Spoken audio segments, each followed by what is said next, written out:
Hello listeners and welcome back to Capital Markets Quickie. I'm your host, Endrit Cela, here to guide you through a somewhat turbulent day on Wall Street yesterday. Yesterday was quite the ride, folks. The markets took a dive as new data about the U.S. economy gave everyone a bit of a scare. The Standard & Poor's 500 dropped 0.6%, the Dow Jones Industrial Average tumbled by more than 400 points, and the Nasdaq Composite wasn't spared either, falling by around 0.9%. So what got the markets all riled up? Well, it starts with the U.S. GDP growth for the first quarter, which only hit a 1.6% annualized pace. That's way below the expected 2.5%, raising some big questions about the health of the economy amidst these high interest rates we've been seeing.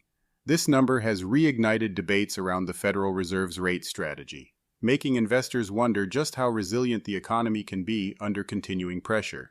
Bond yields weren't too happy about this either, with the benchmark 10-year yield jumping to about 4.71%, the highest it's been all year. That move suggests that investors might be expecting tougher economic conditions ahead. And over in tech land, Meta threw a bit of a curveball. Their shares plummeted around 11% after they revealed a heavy investment in AI infrastructure, up to $10 billion. Investors are understandably nervous about how long it'll take for these investments to really start paying off, which led to broader concerns in the tech sector, pulling down big names like Microsoft, Alphabet, and Amazon, all by more than 3%.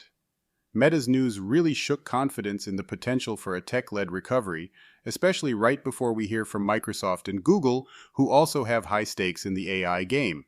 Now back to Microsoft and Alphabet for a quick second. Both companies presented their earnings after hours last night, and they did not disappoint.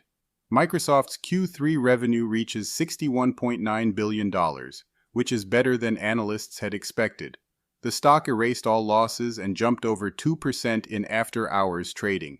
Alphabet also beat estimates with Q1 revenue of $80.5, and the stock price jumped up over 10% in after-hours trading. On a different note, Caterpillar shared some not-so-great news, dropping about 6% after highlighting ongoing weakness in Europe and Asia-Pacific regions, excluding China. Looking ahead, all eyes will now be on the release of the March Personal Consumption Expenditures Index today. That's the Fed's preferred inflation gauge, so you can bet it's going to be a key indicator of what might come next. That's all for today's episode. Thanks for tuning in to Capital Markets Quickie. Join us tomorrow as we dissect the fallout from these economic reports and more earnings updates. Stay sharp, stay informed, and see you in the markets.